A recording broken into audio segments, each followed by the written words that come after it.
It's Crayon News story time.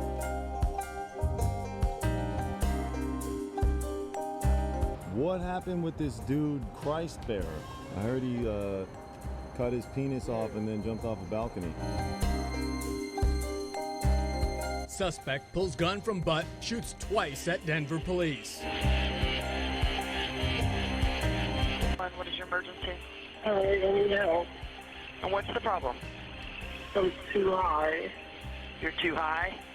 Yeah. It's that time again, the time you've all been looking forward to. It's time now for Dumb Crimes and Stupid Criminals. And with that, I need a co-hostess. So not hostess as in like the hostess fruit pies, because those are delicious. I remember those in the back of comic books. And by gosh, I remember picking up a comic book, looking at the back of a comic book and seeing which superhero was hawking pies that week. And I hated it when it was the Falcon, because the Falcon always showed up without Captain America. And I always wanted Captain America and the Falcon because they're a team. And you got to have a team because the team concept is always better than just a single guy hawking pies. And you want a team concept. You want two people hawking pies. And so this time here on Dumb Crimes, Stupid Criminals, you're going to have a team hawking stories instead of just one person, because one person hawking stories is, well, it's boring. You just don't want me to ramble on like I'm doing right now. You want me to bring in a co-host, so I'm going to do that. So I'll bring her in right now. She's witty, she's intelligent, she's funny, and by gosh, she's easy on the eyes. And she's the fear. She brings the fear into everybody that's east of the Poconos, who's putting together literary charts everywhere. Because let me tell you, folks, she's got not one, not two, but not three, but four books that are burning up the charts, the literary charts. Ladies and gentlemen, here she is, Jessica Freeburg. Hi, Jess. How you doing? Hey, setting those charts on fire, Tim. That's right. Speaking of charts, and I still have been, I'm horrible about doing this, but you were gracious enough to do this. You mentioned that we're on a chart here at Darkness Radio. Yes, I'm so excited and proud. And I appreciate that. I'm a horrible webmaster, social media master. I'm a master of none of those traits. Let me pull it up here. I'm trying to remember what the name of the chart was to begin with. Just remember it said in the picture. So we were number 3, right? Number Yes, 3. And in the picture it says on the planet. And I'm like, on the planet? Heck yeah. Yeah. It is well, actually it's supposed to be, I think the chart is actually up and coming podcasts or something like that, or podcasts you need to listen to for. Yes, that's what it was. Podcasts you need to listen to. Yeah. But it does say on the header for its top paranormal podcast on the planet. So on the planet. So I'll take that. So hey, I'm not going to be happy till we're number 1 in the universe. Oh, hey, let's go. Yeah, that's the attitude to have, right? So yeah, hey, I'll take that too. But look at that. I was so excited. I saw that and I was like, wow, go Team Darkness. Right. And all of our listeners, thank you guys. Yes, absolutely. Thank here it is. I pulled it right off your page. So Feed Spot is the chart that's ranking it, and over 62,000 total views of this chart. So we're not worthy. I'll tell you that much right now. The only other podcast ahead of us, Real Ghost Stories Online and Last Podcast on the Left. Otherwise, everybody else is sucking our fumes.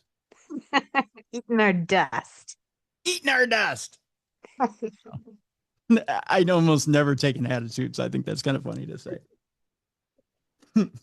No, but we should feel good. You put a lot of work in, Tim. You're a great leader of this team, and all of us co-hosts, we just have so much fun co-hosting with you, and it's a blast, and you do a lot of good things. You make a lot of people laugh, bring a lot of joy into the world. That didn't sound forced at all. I appreciate that, Jess. Yep. Did I read that correctly? That script you sent me? Script correctly. Thank you. I appreciate you hitting that on the first try. So appreciate it. No, I mean it from the bottom of my heart. You're amazing. I won't have to edit that and post at all. So that's great. And you know what's funny? We're Darkness Radio, but I think we bring so much light and happiness into the world. I hope so. That's the idea, right? That's what I hear. That's what I hear from our friends who listen and send us messages. So yeah, I hope so. I hope, I do hear that from a lot of people, that it makes their day. They're laughing along at either at work or on their way to work, or or they're in their garage or wherever they are. They're having a good time. So that's good. That's the aim, that they're having a good time. So speaking of having a good time, boy, we got stories. Okay, even though people are having a good time, I'm gonna piss off some Packer fans right away. It's football season. We're into it now, right? Yeah. And it's friendly competition. Although they did very well on Sunday, and thank you, Packer fans, for knocking off the Lions, for showing them exactly where their place is, and that will be last place this year in the NFC North if the Bears aren't there first, which by the time you listen to this, hopefully JJ McCarthy and the Minnesota Vikings have put the Bears back in their place, which should be last place in the NFC North. Again, I'm just putting it out there to the universe, right? That the Packers and Vikings are tied for first in the NFC North by the time you hear this. That would be good. Manifest it, Tim. I'm manifesting like there's no tomorrow, Jess. You can tell I got my purple on if you're watching video and everything. That's right. But there is one Packer out there choking, Jess. Who's that? A former Packers QB is out there choking like there's no tomorrow. Former Packers QB is cited after allegedly choking a bartender in Eau Claire, Wisconsin over the weekend. No, he's really choking. He's really choking for real. That's no. Right. In fact, we have a little, in fact, he, much like his former career, couldn't grip properly. Evidently, there's the grip mark right there. Yeah, he left a mark. That's for sure. He did leave a mark, just a tiny one. Evidently, laces out, kid, laces out. A former Green Bay Packers quarterback was cited for disorderly conduct in Eau Claire after an alleged bar disturbance on Water Street. That's right, according to the incident report. First of all, okay, so I'm not going to give you the quarterback yet. The former, do you know your, first of all, we're going to play a little game here, Jess. Do you know your former Green Bay Packer quarterbacks, living or dead, and which one would choke a bartender on Water Street? We'll play this game. Do you have a guess as to which former Green Bay Packer quarterback would be in Eau Claire choking a bartender? Okay, well, full admission, I don't know any names. Okay, good. See, so we're being honest. We're being honest. Now, I pretty much nailed it on the first try. I knew I knew before I even opened the story. I went, I know who this is. Yeah. Right. It didn't shock me. But I'm gonna reveal it to our audience now and just have them go, oh, of course. They probably know already because it's probably huge news in Wisconsin. I'm sure. This is probably the huge letdown. But for the rest of the nation, they may go, who? But then after that, they may go, oh, yeah, I remember him. According to the incident report, police were called to Brothers Bar around 11 p.m. on August 29th. For an undesirable person. That's how we called them here in Minnesota when we were sacking them left and right. The caller said a man refused to leave the bar after choking an employee. Officers spoke with the man, identified as the Magic Man, Don Makowski. Oh, Don Makowski. Was he kind of like that when he played? Was he kind of ornery? Yeah, a little bit. Yeah, a little bit of attitude. Yeah. Old Don Makowski was outside the bar. He told police that he was jumped because boyfriends of the girls at the bar were jealous of him because he was a former NFL player. I think he took that a little far. Are we buying that story, Tim? No, we're not. I think maybe he was a big a-hole at the bar. That's why they were jumping him. Yeah. I think they had enough of the Magic Man. Yeah. They were mopping up the floor with him. That's probably the reason why. When a bartender tried to break up the fight, he said Makowski grabbed his throat. A picture with the police report shows red marks on the bartender's neck after the incident. They're not very red, so I don't know how much of a grip he had. He didn't have like Baron von Raschke claw marks. Like it wasn't a strong grip. No, it's not. It didn't like leave bruises or anything. No, it was more like a, you know those little dolls that have like the little battery operated grip, like the little baby dolls. You know, Mhm. mama, mama. But Like you're the saying he has weak hands. maybe a little, Maybe. maybe a little baby grip. Yeah. Uh, Police cited Mikowski for disorderly conduct. They also noted he was extremely intoxicated and was unable to unlock his phone to contact his Uber. So if he had a hard time unlocking the phone, he's probably got a little baby grip. Right. He couldn't choke the bartender, couldn't unlock the phone. He Right. just doesn't have all his faculties at the moment, Well, sounds like. okay, that's your story. Mine is that he's having a little problem just with grip in general. Police drove Mikowski to the Best Western, the place where all fine former Green Bay Packers quarterbacks stay, where he told officers, of course, that's where he was staying. He's like, officers, do you know who I am? And do you know where I'm staying? They're like, the Marriott? And he went, no, the Best Western. And they went, life's been good. Huh? He doesn't always have to have a 5-star hotel. Sure. He's one step up from the red roof, Jess. He's doing well. Motel, is it Motel 8 or Motel 6? Motel They leave the 6. light on. Yeah. He's 2 steps down from the place that Travis and I are opening called the Trailer Park 6. So yeah. Stay there. You'd stay there? Yeah, the Trailer Heck Park. yeah. Sounds fun. Well, a little bit. Yeah. He was staying at the Best Western where he told officers, that's where he was laying his head that night. Police were later called back because Mikowski did not have a room there. So even though he said he was staying there, that's not where he was laying his head. No. He was staying at the other Best Western.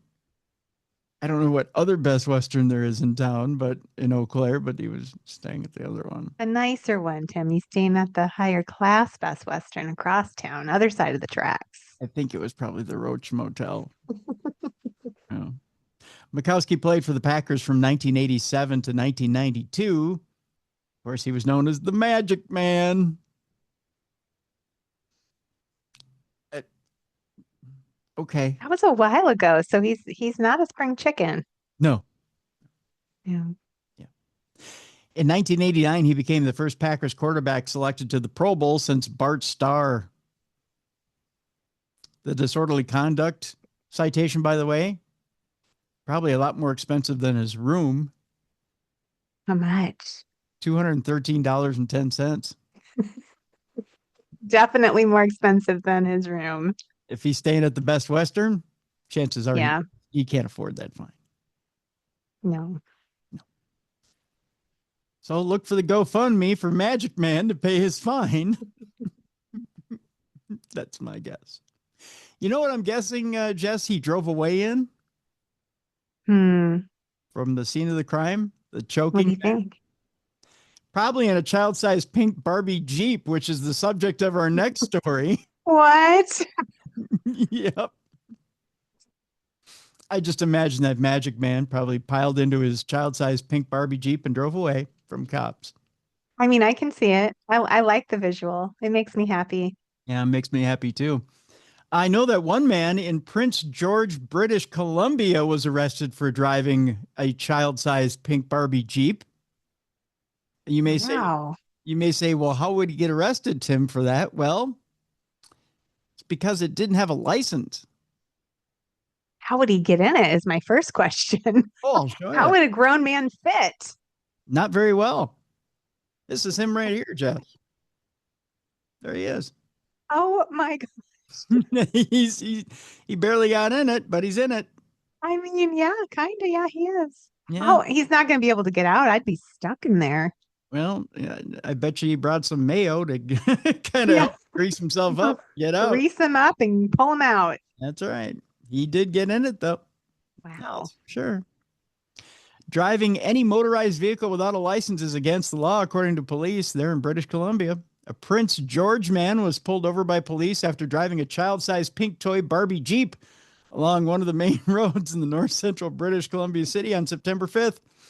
That's right. He took off and kept going at 5 miles an hour. And on a day that included a hit and run involving an ambulance and a prominent downtown business being destroyed by fire, photos and videos of the Barbie Jeep quickly spread online with a mixture of humor and disbelief. Photos captured by several witnesses show Casper Lincoln, that's his name, folks, don't wear it out, wearing aviator sunglasses and cruising down 15th Avenue near Nicholson Street, one of the main thoroughfares. Speaking to CBC News, Lincoln said he was getting ready to go get a Slurpee with a friend and got lazy. Could walk faster. Oh, 5-year-old goals, you know. And decided to borrow his roommate's child. Let me try that again. I'm so weirded out by this story, I can't read it. And decided to borrow his roommate's child's tiny car to get around. You read that right. I read that right. We all read that right. As his friend walked alongside him. So his friend walked alongside him to go to the store. He drove the tiny little car to go get a Slurpee. And his friend probably had to pause and wait. Like, that car does not move fast. My kids had a little Hummer like that when they were little. And let me tell you, it was not a rocket. It was not a speed racer. He said while laughing, I never drove it before. I got to think with that much weight behind it, it probably didn't move fast at all. Right. I mean, it's used to 30 or 40 pounds, not, 240 pounds. In the images, Lincoln is seen driving near the side of the road that's been closed for construction before turning onto an open side road. Then an unmarked police cruiser pulls him over and he's arrested. Some onlookers were in disbelief. You're really arresting him for driving a kid's Jeep? Asked Summer Karen, one of the people to film the man being put in handcuffs. She told CBC News that Lincoln had been driving close to the curb and going maybe 3 miles per hour. Well, you would think, 5 miles per hour, probably with a kid in it. Yeah, 3 miles per hour would be about right. Yeah. Yep. Yeah. Max speed. Max speed. Nikita Morgan saw part of the incident as she drove in the open lane beside him. I was cruising down the street, right? She said in a Facebook message to CBC News. And this undercover unmarked police vehicle is behind me. Oh, it was an undercover. So I roll my window down and say, don't let them catch you riding dirty.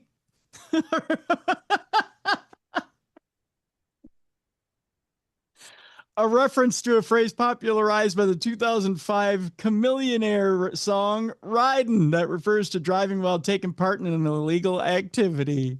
My goodness. Yep. She was surprised the police got involved, saying the driver of the little car appeared to be playing it safe. Oh my God, here's a better picture of him driving it.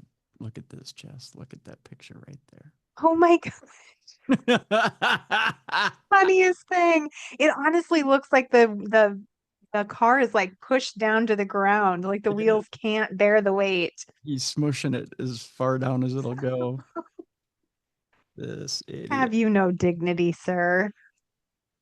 He didn't look like he was speeding to me, another person yelled at the cops. The RCMP say they pulled Lincoln over for a traffic stop, and in the course of talking to him, found he had a suspended license and believed he was inebriated. Oh my gosh, he's driving a Barbie Jeep without a license. Yep. And drunk driving. He might be a little schnockered too. It was later verified by 2 breath analysis tests that he was buzzed. Can you imagine getting out of your little Barbie Jeep and having to blow into a breathalyzer? I wish that I could have seen this happen in real life. That's amazing. Lincoln also said the police told him that they had received multiple calls about him and told him he'd been driving in the middle of the road, which he denied, saying that for the majority of his journey, he had been driving on the sidewalk until he saw a blocked off lane. So he had to go in the street. It wasn't his fault. Right. Yeah.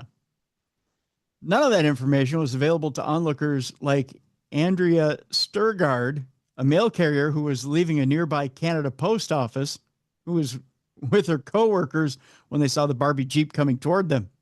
We were just kind of watching him, living his best life, she said of Lincoln. He was just happy as a clam. We were actually kind of jealous. It is kind of adorable. It is, isn't it?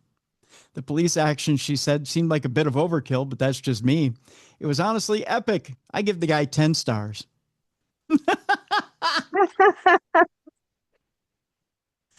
Several memes poking fun at the incident have been created and shared on social media, including one depicting the day's event in the style of the Grand Theft Auto video game. Oh, that's too much now. There's a picture of Grand Theft Auto Prince George, and it's a picture of the video game cover. That guy Oh, funny. speeding down the road. His little, oh, look at that. There's a picture of the undercover lighting him up. That is the funniest thing I've seen in a while. That's too much. Well, look at that. See, you can get popped for driving a Barbie car down the road in British Columbia. And never drink and drive. And never drink. Right. Right. Let's keep it sober out there, folks. That's right. And please If you're stick. going to drive a Barbie dream Jeep, drive it sober, That's right. no matter how old you are. And stick to the sidewalks. Yeah. That's right, folks. Don't take it out into regular traffic. You don't have a license plate on that thing. That's right. Well, Jess, I don't know how to tell you this, but there once was a man in Nantucket, and the blow was so good that he could. We're not safe for work territory. I can't finish that limerick. But it's true. Cocaine levels are 50% above the U.S. average in the rich and famous hotspot of Nantucket. Really? You know how we know this? How? We're going through their raw sewage. We are not icky. That's how we know. Yeah. Why? Evidently their shit is very rich. And Full of drugs. it's full of coke. I wonder if you could get high from it the second time around. You know. Ew, that's I know. It's disgusting. I'm just saying, though, if there's a bunch of poo out there with drugs in it, is it still usable? Would the dogs know? I don't know. All the animals Yeah. getting high. Yeah. The results based on testing carried out over 6 weeks between June 18th and July 28th also detected traces of fentanyl, methamphetamine, and xylazine. That's a new one. Along with I don't know that one. prescription opioids, including cocaine, morphine, and oxycodone. Boy, Nantucket is a rockin' town, isn't it? Yeah. But is this normal? Do all communities test our waste? Yes. Really? Yeah, that's how they figure out COVID levels too. I'm fascinated by that. What a job. Yeah, that's what waste treatment centers do. Yep. They test it for disease and drugs. Yep. Fentanyl and methamphetamine levels were lower than the national average and the average for the Northeast, according to results. See, they know. Big Brother's in yo shit. And that's literal. For real. For real. Faux show. Nantucket Island has long been known as a summer playground for the rich and famous. Among its wealthy residents are Barstool Sports founder Dave Portnoy, actor Ben Stiller, and former Google CEO Eric Schmidt, who probably have all partied together at one time or another. My guess. Yeah, I would if I was them. Yeah. Experts say further testing will be carried out in the winter when the island typically empties out of its rich and famous summer visitors. So we'll see if, I don't know, someone like Katharine Hepburn is up there doing coke. Who knows? I think it's interesting that cocaine was so high, and I was surprised fentanyl was so low because fentanyl is in everything. I thought fentanyl would be higher. Dr. Timothy Lepore, the founder of Addiction Solutions of Nantucket, told the Boston Globe. I do the accent, but it's horrible. Yeah, but do you suppose that rich people get like really good cocaine and so it's not laced with anything because they just get the more expensive stuff? Well, everything is stepped on. I mean, you can't do 100% coke. You die. Yeah. Yeah. So everything is stepped on a certain amount of times. I know this because my stepdad was like one of the big dealers back in the day. in the Oh, 70s. I thought you were going to say testers. You could have just said tester, Tim, and we would have all been like, oh, cool. No, you know Oh, the dear. American Gangster movie with Russell Crowe and Denzel Washington. Yeah. Yeah, yeah, he worked for that drug dealer. Stop. Yeah, he did. He dealt blue magic. But he Okay, so everything has something in it. But is it always fentanyl that they? everything's Mm, stepped on, so everything is cut. Everything's cut down. yeah. Yeah. So Okay. um but yeah, with Coke's really cut down. You don't want to know what Coke is cut down with. It's really gross. Laxative and baby stuff, and yeah, it's really bad. Wow. Yeah, there's a lot of stuff that baking soda and baking powder, and yeah, it gets cut down with everything. Interesting. Yeah, so it gets stepped on a bunch of times. Now you can test it. Everyone's got a chemical tester, right? So if even drug dealers have little chemical testers, and you can, that the whole thing about rubbing it on your gums. That's a Hollywood thing. Nobody ever Not rubs it real. on their gums. You die. But uh, but you have a little chemical tester that shows you how pure it actually is. Oh, interesting. Yeah. So you can actually find out, how pure, and the cops have chemical testers too to find out how pure something is. And a lot of times the stuff you get on the street is, between, yeah, I don't know, 50 to 70% or something like that pure. It's not ever pure cocaine, but yeah. It's got a bunch of stuff mixed in it. Well, I learned something new today. Yeah. So there's never, but the stuff in the, there's like I'm getting off topic here, but crack rock is coke and different additives congealed together to make rock.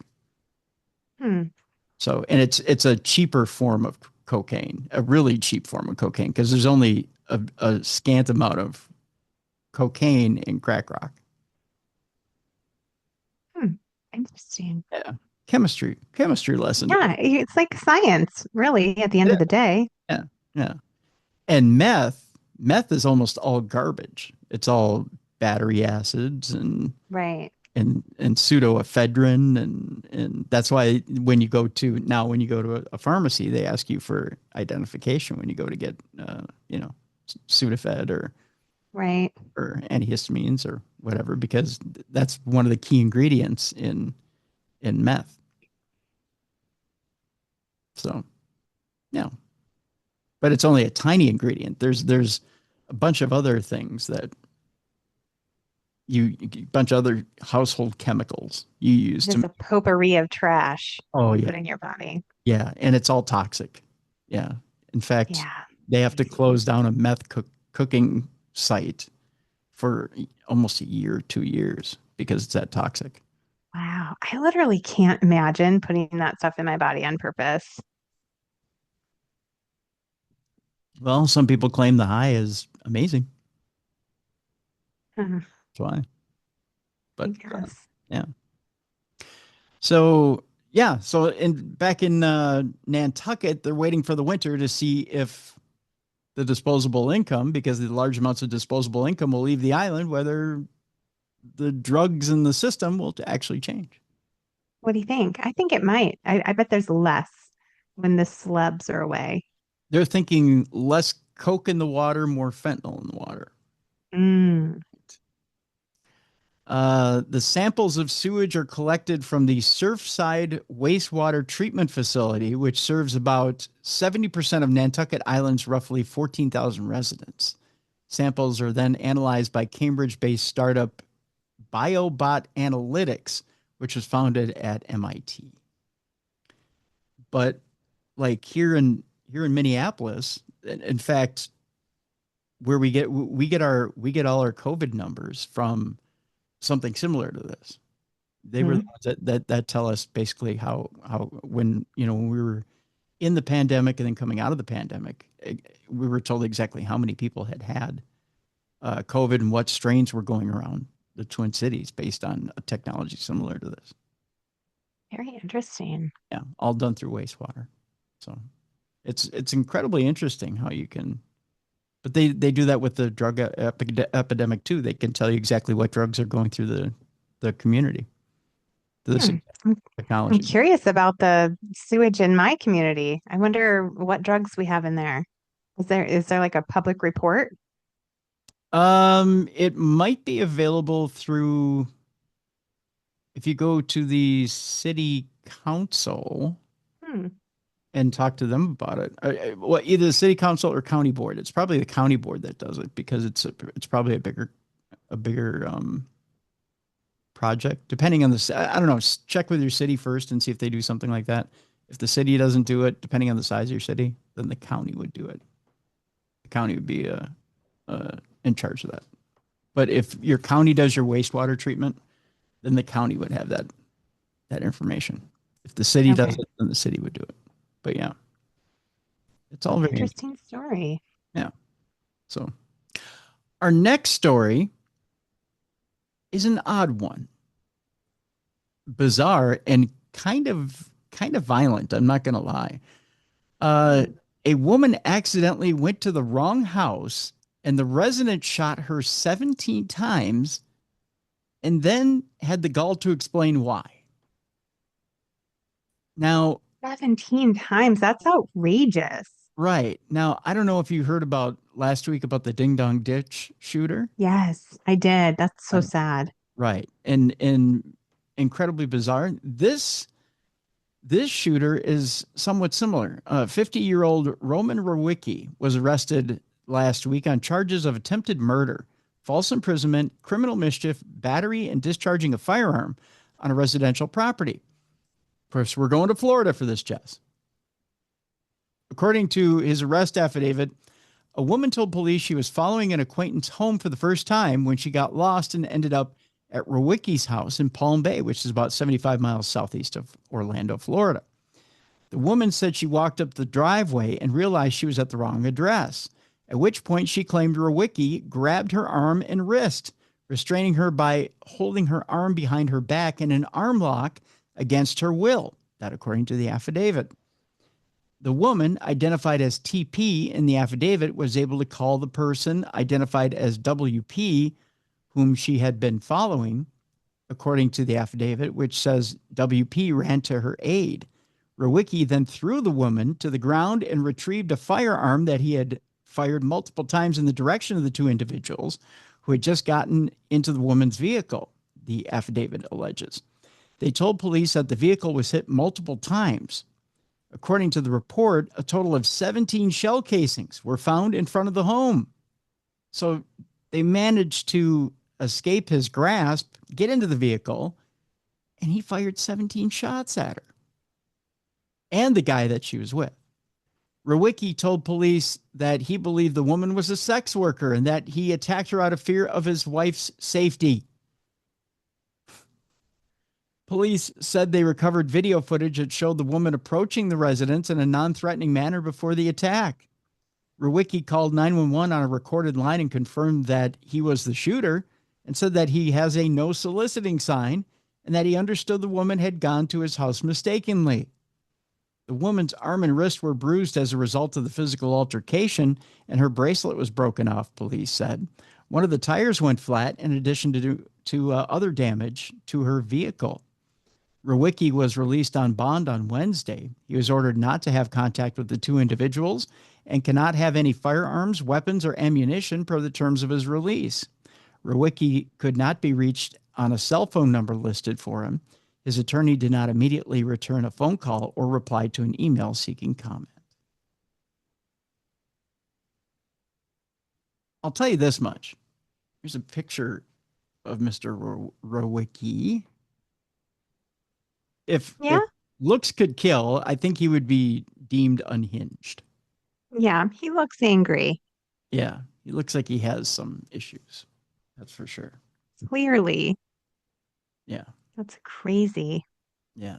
He doesn't look like he's, He looks like you say, he looks like he has some anger management issues. I mean, even if she was a sex worker, a simple no thank you would do. You know? Right. I mean, and to say, well, I'm defending my wife. You're defending your wife from what? A sex worker? Yeah, who's I walking up, don't understand. she's walking up your driveway. What's that have to do with the price of tea in China, right? Yeah, shut the door. Say no thanks. Go away. No soliciting. Yeah. Yeah, it makes no sense.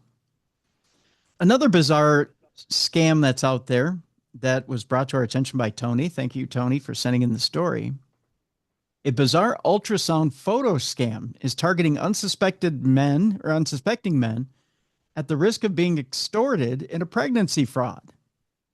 This is a bizarre story. Think buying a photo of someone else's unborn baby is weird? A little. A little, right? That's because it is. But it was recently possible on the Marketplace app from Japanese e-commerce company Mercari. Weird. You could do that. Oh my gosh. Now Mercari has pulled the plug on selling ultrasound shots, which once sold online for around $14, according to ex-users. It's pretty cheap. It is cheap for an ultrasound shot. Yeah. But there's nothing you could do with it that would not be bad. Like there's no reason for that unless you're going to do something bad with it. Right. You only have ill intentions buying somebody else's ultrasound shot. Bowing to those worried about how strangers were snapping up prenatal pics. The ban hit after a viral X post exposed Mercari listings hawking ultrasound images and photos of positive pregnancy tests.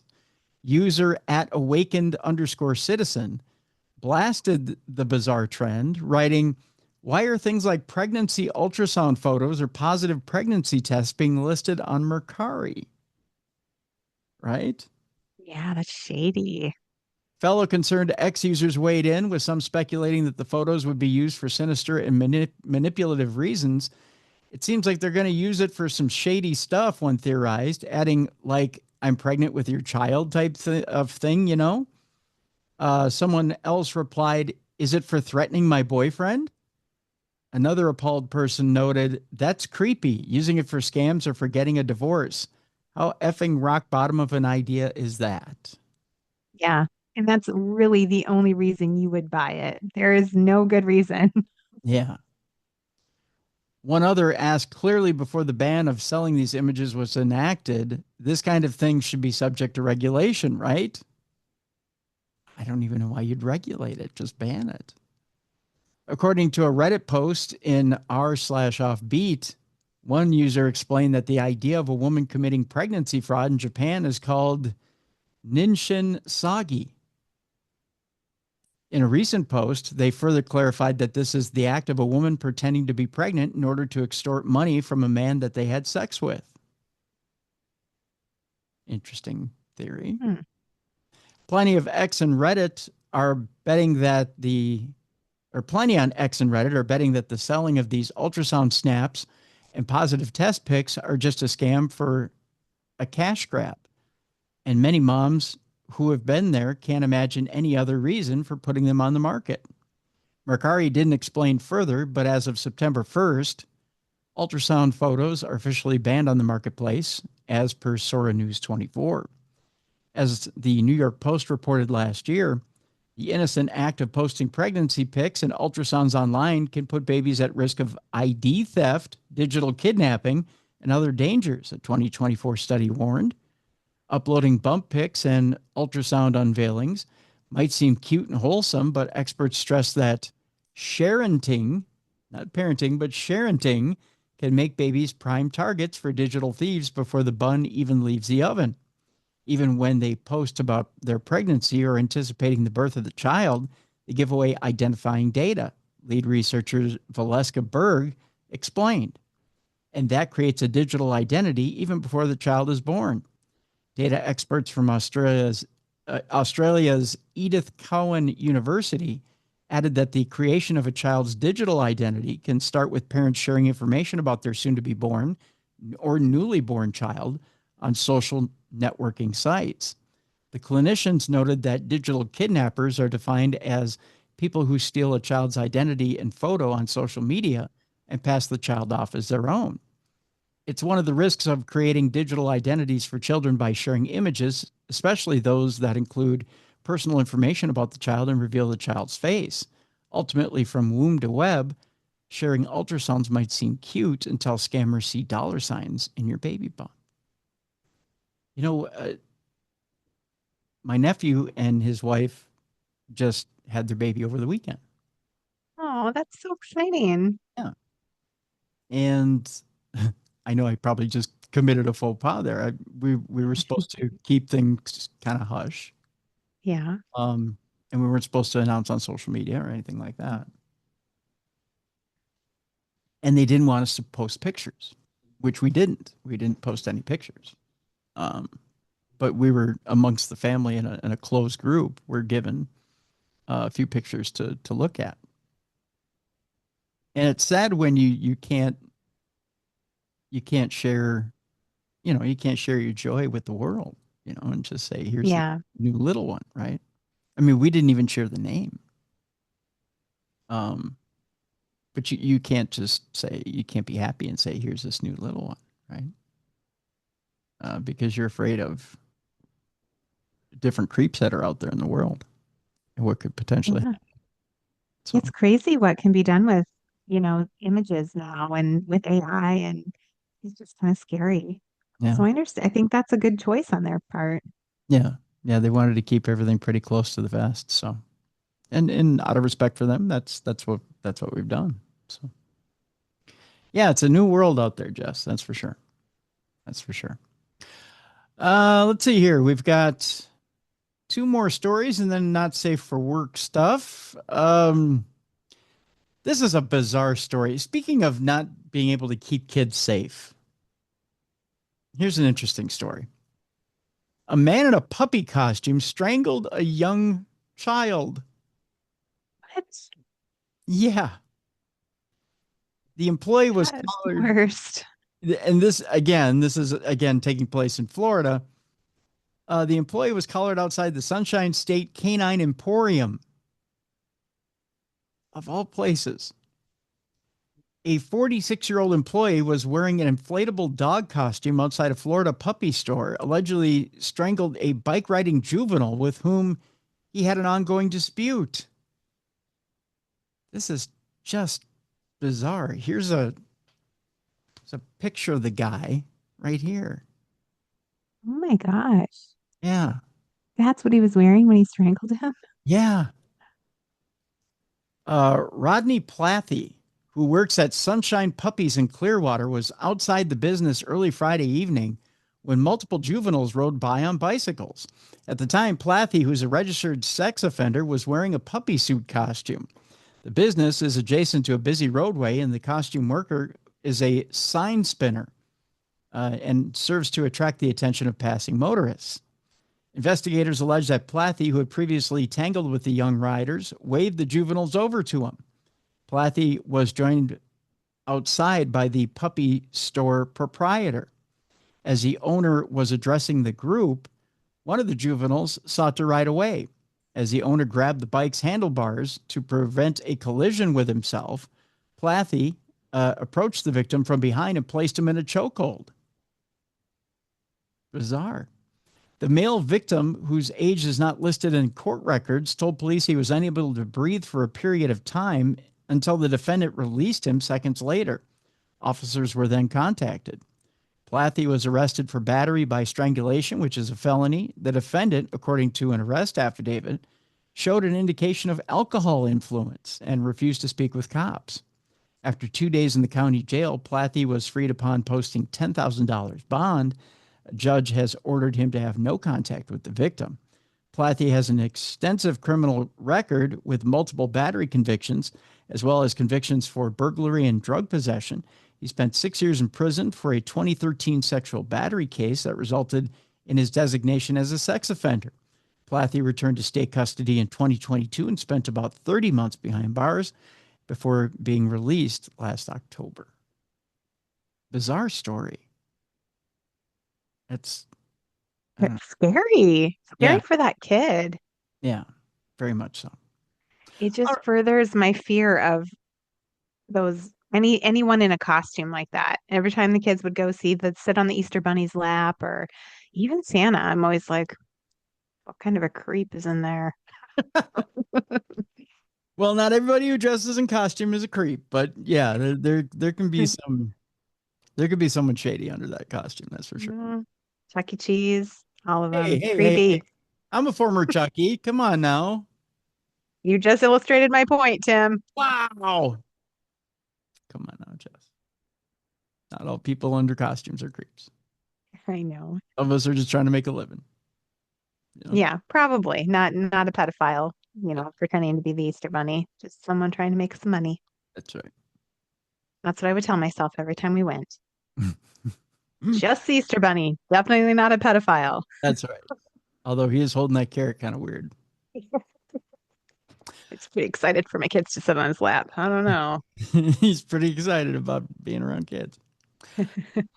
And our last story before Not Safe for Work today. Again, we're going to Florida.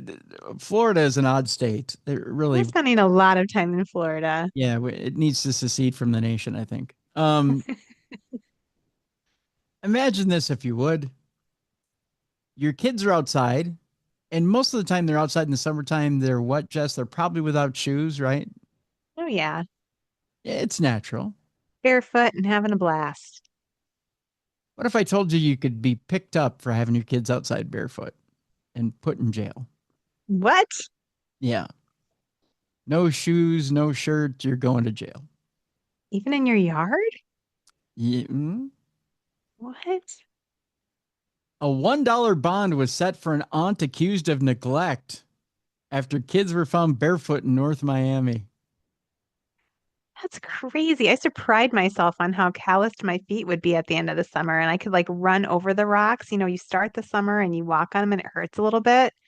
By the end of the summer, your feet are so tough from being barefoot all summer that you can run a marathon on rocks. Yeah. Well, that'd be a whole lot of $1 bonds for your parents. That's for sure. Wow. Yeah. No, my parents would have been in trouble for a lot of things out on the farm, let me tell you. We go to North Miami, where 2 young children were found wandering barefoot near a roadway in North Miami this week, and their aunt is now facing child neglect charges after police say she left them alone for at least 2 hours. Now imagine us as kids, Jess. 2 hours was nothing. No. That was barely half an afternoon. And how old were the kids? Well, Did let's you see. say? I haven't said yet. Officers Okay. North Miami Police Department say they responded Monday afternoon after receiving a call that the children had been spotted walking near a building with no shoes and cuts on their feet. Well, see, they haven't Oh, been out there long enough without shoes. no, it's just the beginning of summer then. By the end of summer, no pets. That's right. Authorities confirmed that the children's aunt, 31-year-old near Louise Lazaire, was later arrested and booked into a jail on a charge of child neglect. In her mugshot, she appeared teary-eyed. In bond court on Wednesday, Miami-Dade Circuit Judge Mindy Glazer set her bond at just $1, drawing attention in the courtroom. Yes, $1, Glazer said during the hearing. Lazaire is also being held on an immigration detainer, according to jail records. Glazer said that Lazaire claimed her 14-year-old son was supposed to be supervising both of the children, but fell asleep on the day of the incident.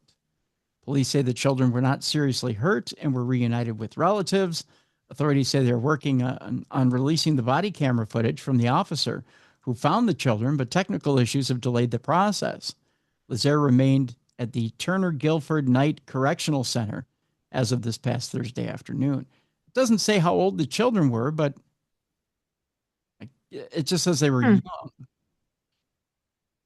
They're probably more traumatized by their aunt having to go to court than the actual incident itself. It seems a little over the top. But Yeah, it seems like it's a little much even on the cops' part. It seems like it's a little much. yeah, you just take them home and have a talk with people. I don't know why they have to arrest her. Right. There are people doing way worse things to their children than that. Yeah, most definitely. Most definitely. All right, speaking of over the top, trying to get this story back. It seems to want to elude me here. You know what? I'll skip that story for now. Oh, wait, I'm on the wrong story. It's kind of fun. I'm calling audibles here and I'm talking to myself, Jess. That's how you know I'm getting old. I'm talking to myself. Well, it's time now for our not safe for work section of our program.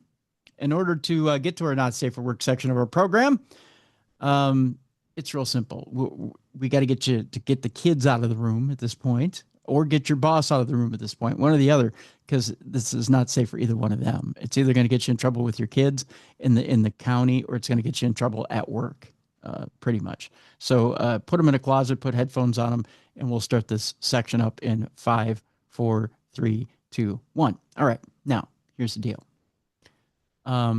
We've got some of those what you call not so safe for work stories. And some of these stories this week are kind of violent, Jess. I'm not going to lie. They're kind of violent. This first one is kind of violent. A hot-headed bartender stabbed a patron after an argument over a bar tab and crude remarks about his victim's dead mother. I mean, but again, I'm going to let you guess where we're going. Florida. Yeah, Florida. The state where everything is nice. A Florida bartender allegedly stabbed a patron 10 times and made crude remarks about the victim's dead mother all over a bar tab. Can't just pay the tab and be nice. Yeah. Oh. 30-year-old Jason Wilfredo Rosario faces charges of attempted second-degree murder in the incident that occurred on August 31st at Grumpy's Underground Bar in Orlando. Okay, maybe that's not the place to have good cheer. I do love the name, though. There is a former Grumpy's in Coon Rapids here in Minnesota. Yeah, I remember that. I would love to go to a Grumpy's. I just like the name of it. Sounds fun. Yeah. Cops responded to the bar after being flagged down by a woman with blood all over her hands. Oh, no. She told cops she was in an alley behind the bar when she heard two men fighting. A man later brushed past her and said there had been a stabbing. She walked back into the bar when a patron alerted her to the blood on her hands. The victim told the cops the argument began when Rosario charged him for drinks that were not served, according to police. The manager ironed out the situation, but Rosario was displeased. He kept berating the victim, saying, "You can suck a D," and we're not talking about a sunny D. You know, you can suck a dick is what he's saying, right? Over and over again, he kept saying this. Cops wrote in the affidavit. Can you imagine that the cops just kept writing it out like it was something on a blackboard? You can suck a dick. You can suck a dick. You can suck a dick. Rosario then made a comment about the victim's mother, who's deceased. That's not good for him. The suspect allegedly walked away from the victim, but then returned and said they should take the situation outside. You know, whenever you take the situation outside, good things don't happen. I'll just tell you that. No, that's usually the sign for bad things that are coming around the bend. That's right. Once outside, the two continued their verbal spat until Rosario allegedly said something about the victim's mother sucking a dick. Okay, good things aren't going to happen after that. I'll just tell you that much. Yeah. That's when the victim punched the suspect, who fell to the ground, according to the affidavit. They tussled on the ground, and Rosario pulled out a knife and started slashing the victim in the back. Rosario allegedly said, "I got him," before the ordeal ended. The victim told the cops the incident occurred so quickly that he did not realize he had been stabbed. Cops noticed 10 stab wounds to his body, 7 to his left back area, and 3 others to his head. The victim was taken to the hospital. While officers were investigating, the bar owner came up to them and said, "Saucy stabbed somebody and it's not okay." Well, that sounds like code for something, doesn't it? Yeah. Or it It sounds doesn't sound like real. Like that's not. No. It sounds like the lyric to a really bad folk song. Saucy stabbed somebody and it's not okay. We're all going to the hospital today. Yep. Yep. According to the affidavit, she identified the suspect as Rosario, whom she knows as Jock Hip Hop. Whoa. That's a really bad name. Jock hip hop. Jock Hip Hop. What the heck? That sounds like a CD set you buy at 3 a.m. Yes. On those infomercials. Dun, dun, dun, dun, dun, dun, dun, dun, dun, dun, dun, dun, dun, dun. By All Jock. the songs I danced to in my cheerleading days. That's right. Jock Hip Hop 988 right now. Call today. The owner described Rosario as hot-headed, and she had been planning on firing him after he worked just 3 shifts. So he's a great worker. Yeah, it's going real well. Yeah. As the owner was speaking with cops, Rosario called her. An officer answered the phone and told Rosario he needed to return to the bar. Cops blamed an arrest warrant for Rosario and took him into custody on Friday. He remains in the Orange County Jail without bond. His next court date is scheduled for Wednesday. Although, I'll tell you this much, Jess. I'm going to get me some Jock Hip Hop tonight. I'm going to order it. I think we need it. Yeah.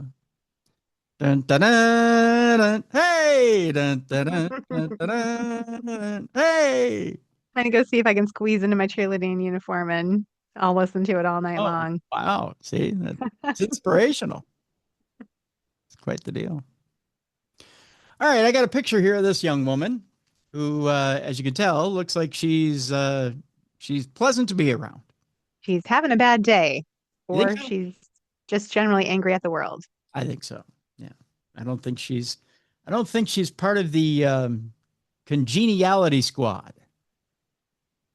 Good way of putting it. I'll tell you why. This woman I just showed you the picture of, Jess. Let's just say you don't F with her PlayStation 4. Ooh. Good advice. I mean, I wouldn't F with a young person's PlayStation 4 if they're gaming, Yeah. Here's what happened when her brother and mom got involved and said, honey, maybe you should take a break. Maybe you should take a break from the old PS4, right?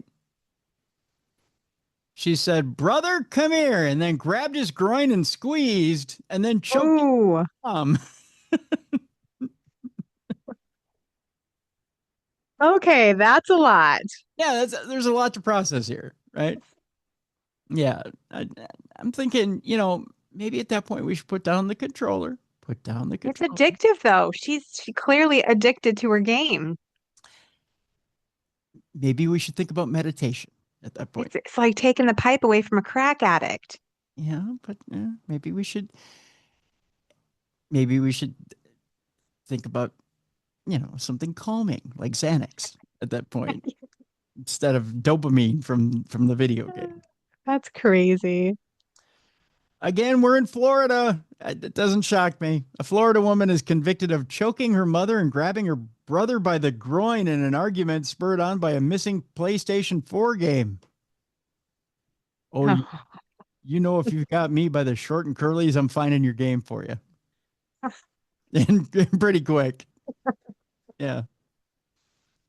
A Marion County jury last week convicted 21-year-old Alexandra Dominguez on charges of domestic battery by strangulation and battery after deliberating for just 20 minutes. Do you think the jury was like, can we see the marks again? We just want to confer. I'm just going to confirm that she actually grabbed his nads. Yeah. We need to see the claw marks in the scrotum, Your Honor. Oh, that's vicious. Ouch.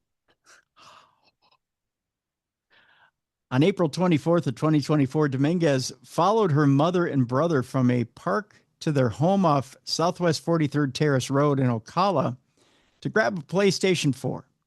The victims told Dominguez to wait outside so they could get the game console and give it to her. When they handed it over to her, she became irate over a missing game. A verbal argument began just outside the front door and quickly turned physical. Dominguez first attacked her mother by grabbing her by the throat. Thank you, Undertaker. What's with the wrestling move? Automatically you just go for the choke slam. Okay. Someone's been playing too many games. It's effective. I guess. The mother ran inside, but Dominguez chased her and pushed her onto the couch. Dominguez again put her hands around her mother's throat and choked her for about a minute. A probable cause arrest affidavit went on to detail that. Based upon the statement by the reportee and the length of time the suspect had her hands around the reportee's throat, one could reasonably believe the blood flow of the reportee's throat was restricted, detectives wrote. Really? You don't say. The brother tried to intervene. Someone's got to come to mom's rescue. Good boy. Yeah, way to go, kid. Step in there and help your mom.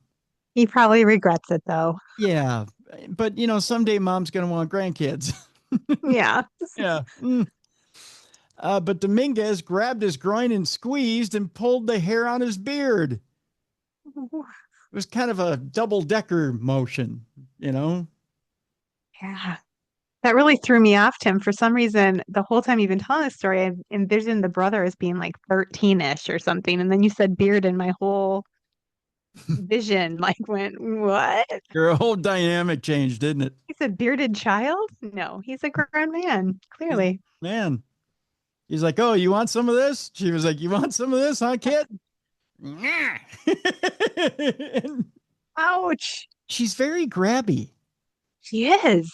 Yeah, there's no boundaries with this kid. Nobody taught her hands are not for hurting. Yeah. Hands are loving hands. not, yes. Hands are for hugging. Yeah. Dominguez was eventually removed from the home, but she continued to pound on the front door. Hands are made for pounding, evidently, with Miss Dominguez. Dominguez drove back to her home in Naples, but cops later arrested her. The sentencing date has not yet been set for Miss Dominguez. That is wild. Can you imagine, what would it take for you to react that way? You just acted like that over a video game. I can't think of anything that would make me try to choke out my mom and grab my brother by the junk. Ouch. Sorry for the ET impression, but ouch. Ouch. I don't know, but I know this much. If I'm her boyfriend, I'm not asking for a hand job because I'm thinking it's a little rough. She's a little rough. Oh. Yeah. Yeah. Yeah. Yeah, I think that's wise. Yeah. Another guy who doesn't quite know boundaries, Jess.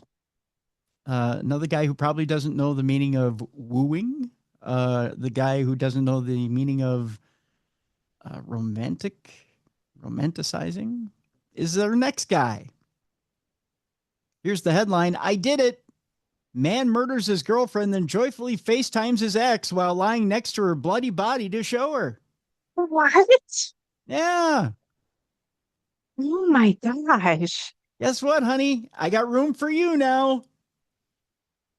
Holy crap.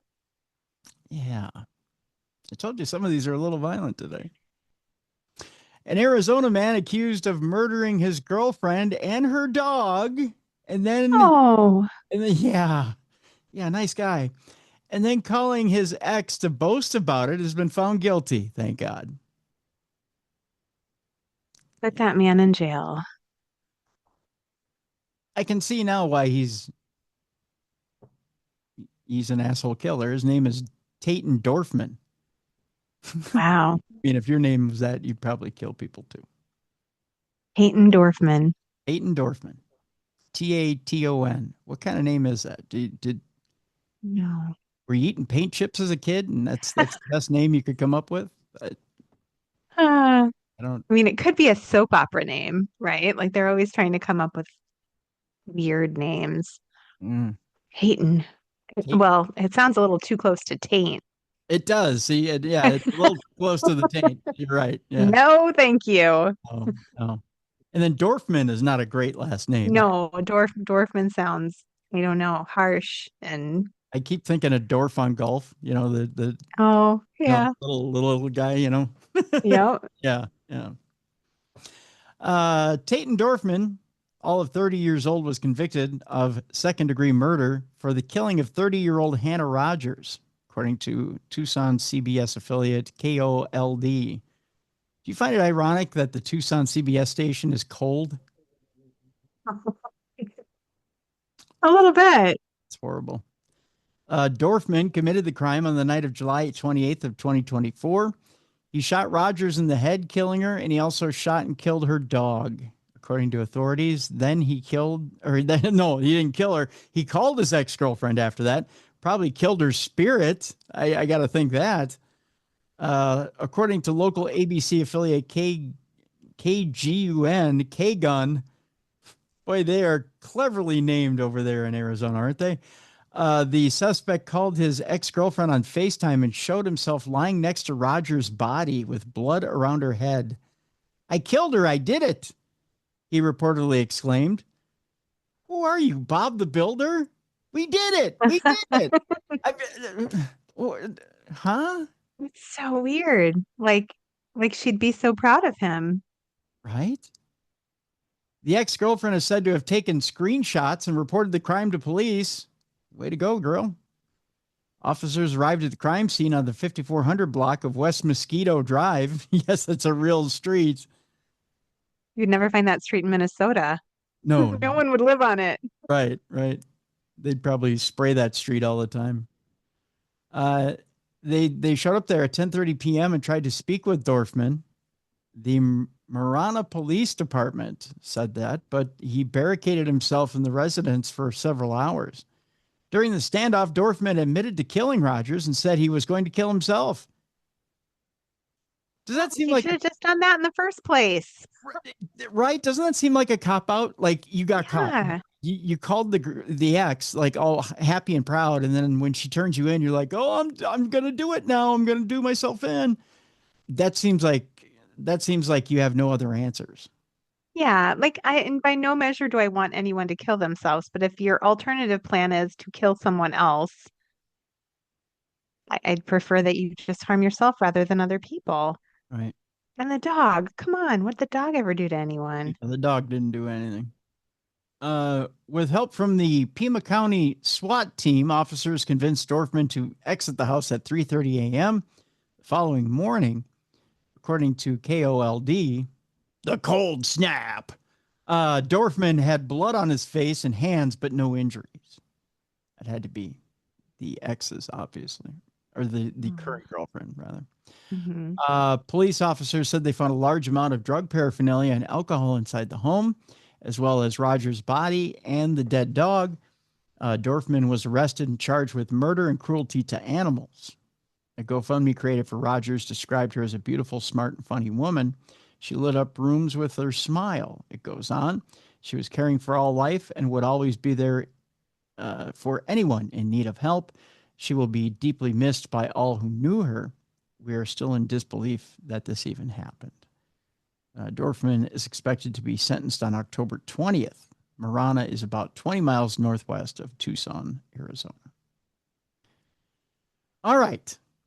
We don't get political very often on this show, Jess. Okay. But this is so batshit crazy and funny, I have to read it. Okay. Because I saw this letter and I was like, oh no, I need to share this with you guys. I really do. Because I couldn't stop laughing. Okay, so you remember not the first assassination attempt on President Trump, but the second one. The one that was desperately so weird. So Trump goes golfing, I believe, was this was in Butler, Pennsylvania. No, not Butler, Pennsylvania. That was the first assassination. He went golfing at West Palm Beach, the International Golf Club, Trump International Golf Club. It was the one that they said nobody would know possibly where he would even be. So he went to Trump International Golf Club, West Palm Beach, and this guy was hiding in the bushes outside a fence line. And he had like a backpack and he had a gun and he had like snacks or some crap. Right. And it was very odd. And like, he didn't even take a shot. Like the Secret Service saw him right away and went running towards him. And the cowardly chicken shit took off running or something like that. And they caught him. Throwing fruit snacks at him as he ran. Yeah. And they're just throwing snacks at him as he runs. And it was just a weird Yeah, I deal. remember that. Yeah, it wasn't even really an assassination attempt. It was the kid chickened out and he ran. Well, the guy accused of plotting to assassinate President Trump filed a bonkers motion challenging him to a round of golf for the presidency. Okay. That's not even the worst part, Jess. It gets better. This guy is batshit crazy. And I think I'm liking it. Yes. I'm thinking President Trump should listen to it. Just once. Because if he's half the golfer he says he is, he's going to beat him anyway. So why not? The man suspected of trying to assassinate President Donald Trump at his Florida golf course has filed a motion challenging him to a round on the links, with the winner getting the White House. Last September, a Secret Service agent spotted Ryan Routh in the shrubbery at Trump International Golf Club in West Palm Beach. Routh aimed a rifle at the agent before dropping the weapon and running off. Probably because he realized that guy was armed too and he was going to shoot him and kill him. Right. Yeah. At the time, Trump was golfing, but he had not yet come into Routh's view. The president was, he was focused on his game. He had no clue. Right. And the Secret Service agent was so good that he was like, I could pick this kid off and just, but I don't want to disturb the president. He's got a good game going here. And, I don't want to freak him out. That assassination plot came 3 months after Trump was shot in the ear during a rally in Butler, Pennsylvania. Now, on Tuesday of this past week, Ralph filed a motion making several odd requests, including, Jess, strippers, a golf match for the presidency, and even a beatdown session from Trump. Wait, he wants Trump to beat him? This is weird. Oh, it's good. Are you ready for this? I'm going to read this letter. It's so weird. Okay. I pulled the guy up on my computer screen so I can see who you're talking about. It makes it even more fun. Yeah. He looks crazy. Here's the letter. It goes as such. He says, to present new evidence 2 weeks before court when it has been almost a year for them to gather all they needed, need I say more? It is absurd.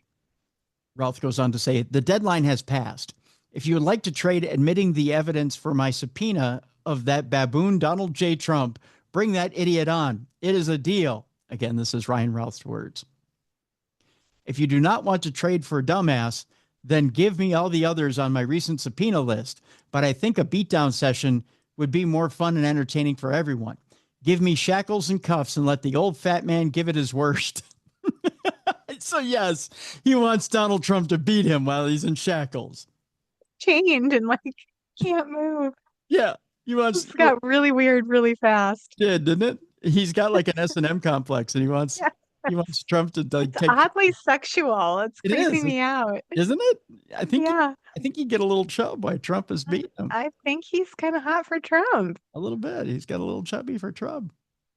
Chubby for Trump. That sounds like a campaign slogan. He also goes on to say, we must beat down crime in America. Carpet is red, isn't it? No harm in blood. If I am housed at Fort Lucy, can it be in a far-off, quiet room, and can I have access to documents, phone, visitation, email, and maybe a computer and printer, or a fancy typewriter like this one? Some female strippers would be great, too. Model parent, in parentheses. Or perhaps a putting green, so I can work on my putting. A golf joke. A round of golf with the racist pig. He wins, he can execute me. I win, I get his job. Sorry, Hillbilly Vance. Dang. There's a lot going on in that letter. Yeah. You don't think there's medication needed here, do you?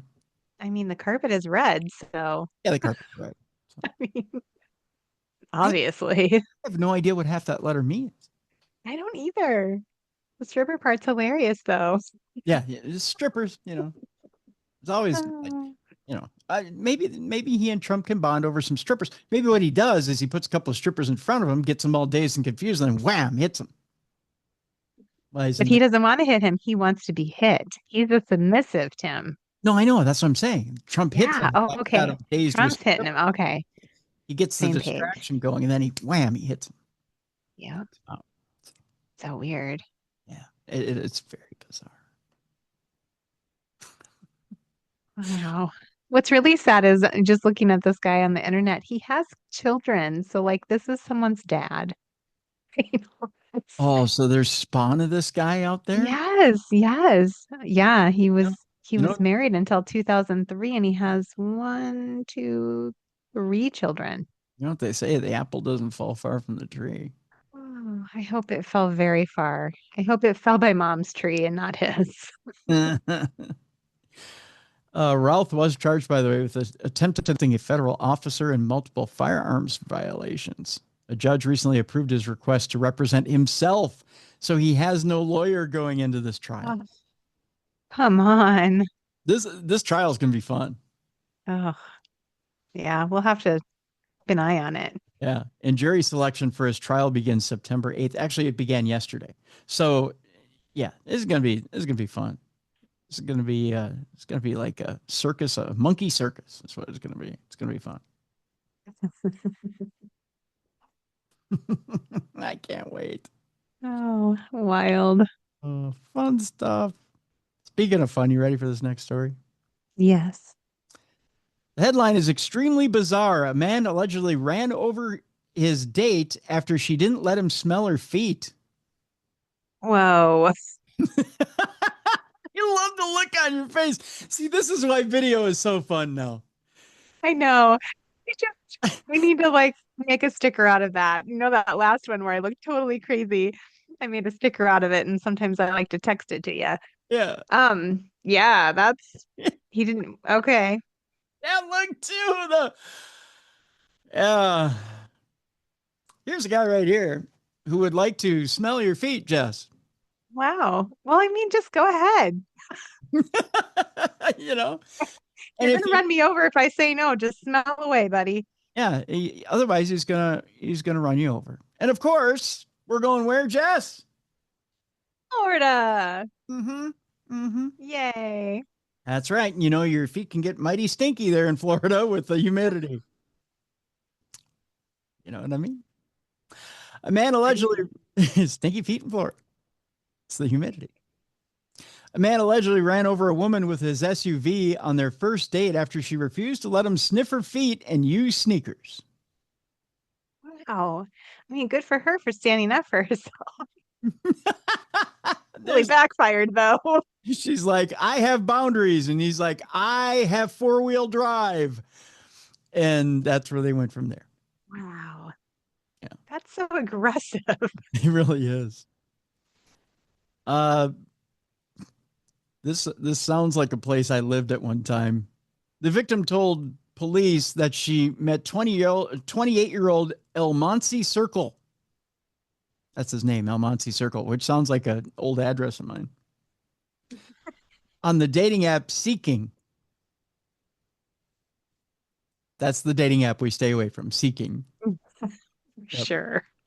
According to a probable cause affidavit reviewed by Law and Crime, Seeking, formerly Seeking Arrangements, initially gained popularity as a service to connect wealthy individuals or sugar daddies and sugar mamas with younger individuals looking for financial or material support or sugar babies. Really? That's a thing?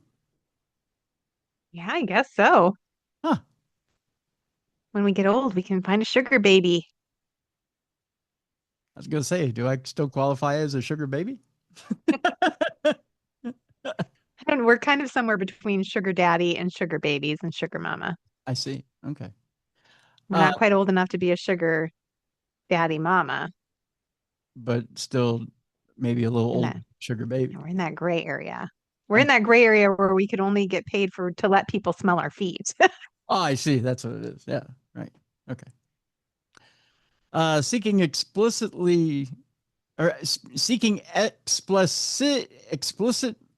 What is that? That is a weird word. Seeking explicitly notes that this behavior is prohibited on its website, saying the site is distinctly different from its original model and is instead now intended for building genuine and aspirational partnerships. Oh, so they're like, we're trying to get away from the freaky deaky. Oh, okay. What they're trying to say. Yeah. They're just using fancy language. Circle met the victim at the Serena Hotel around 2 p.m. on August 24th, and he immediately asked to smell her feet and purchase her used sneakers.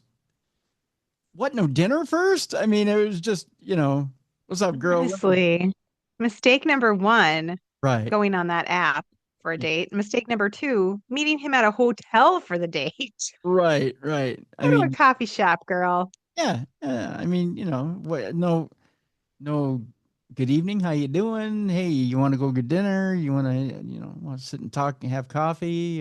Hey, you look nice tonight. It's just, girl, take them shoes off and let me smell them digits. I mean, that's kind of rude, I mean, honestly, I'd be relieved that was the weirdest thing he did if I was meeting some weird guy from a dating app at a hotel. Like, oh, thank God he's not trying to murder me. He just wants to sniff my toes. Sniff away. Jess is like, that's it. Here. I'll buy some flip-flops in the hotel. They're extra stinky. I'll buy some flip-flops in the hotel gift shop. I mean, shit, if that's it. That's all you need. Got another pair of them at home if you want them. Let me take you home and let you go through my closet. Should have told me I'd have wore my running shoes. Those are really bad. I need some extra cash. Oh. Evidently, this Mercari thing isn't working out. She said, when I got there, he just wanted to sniff my feet, and I didn't feel comfortable with that. The victim told local outlet WPLG. I mean, you could have my sneakers all you want. I don't care. I'm not wearing them. They're just old sneakers, but people like weird things, she said. The victim reportedly told Circle that she would sell him her shoes for $1,000, but she left them in her car and would have to retrieve them. She ascribed the high price to her occupation as a foot model and said that it was her going rate. Oh, come on. Don't bullshit. $1,000. Quite a match. $1,000. Oh, really? I mean, I don't know. If I was a foot model.